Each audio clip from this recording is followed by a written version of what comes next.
Ela se ergue imponente em um ponto elevado do bairro de Ipioca, zona norte de Maceió.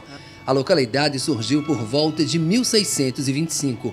A igreja de Nossa Senhora do Ó é um patrimônio histórico cujo valor religioso é inestimável para a comunidade local. Representa a própria vida da igreja, porque sem ela, sem esse sino que ressoa, sem essa torre que lembra o céu, as pessoas se perdem na sua referência, na peregrinação que é própria do cristão neste mundo. Então a igreja se torna uma referência da fé católica. O templo foi tombado pelo patrimônio histórico do estado e do município. Passou por uma reforma que durou mais de um ano. Porém, sua origem ainda é um desafio para a história. Não se sabe exatamente quando a igreja foi construída. Acredita-se que por volta de 1785. Alguns chegam até a afirmar que, na verdade, ela foi construída pelos colonizadores holandeses. Mas os historiadores rebatem essa teoria, afirmando que a igreja é eminentemente católica e os holandeses eram protestantes. Alguns moradores afirmam que o prédio foi originalmente uma instalação militar holandesa, de onde se podia ver a costa, e só depois foi convertida em igreja pelos portugueses. Há um nicho na parede de forma retangular, típico da arquitetura militar, que parece confirmar essa teoria.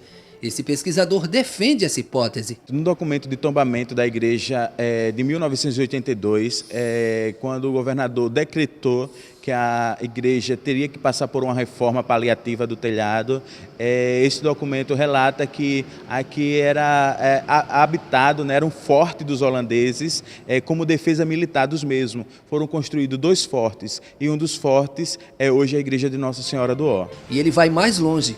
Afirma que foram encontrados vestígios arqueológicos, inclusive restos humanos nas fundações da igreja. Tem ossadas, tem crânios, tesouros, né? Tem uma diversidade de material que precisa ser historicamente resgatado e conservado, guardado em um local, como um museu, né? Um museu do bairro de Ipioca. O prédio tem várias influências arquitetônicas. Possivelmente foi construído por etapas ao longo do tempo. Na fachada, os ornamentos apontam para um visual eclético. O altar recuperou os tons pastéis e um dourado discreto, características do estilo rococó.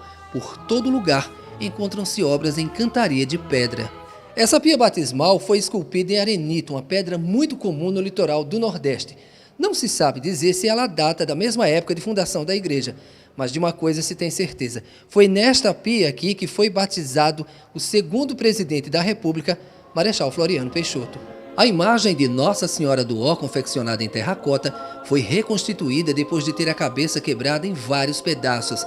A igreja é uma referência do século XVII e sua restauração custou quase R$2 milhões, mas não conseguiu resgatar integralmente o aspecto original. A gente resgatou, baseado na matéria existente, aquilo que foi possível, né? Os altares, a pintura, a cantaria de pedra, os trabalhos em argamassa. Infelizmente, aquilo que foi perdido, ele não pode ser reconstituído para que não se crie um falso histórico na igreja e ela seja assim possível de ser identificada através de suas verdades.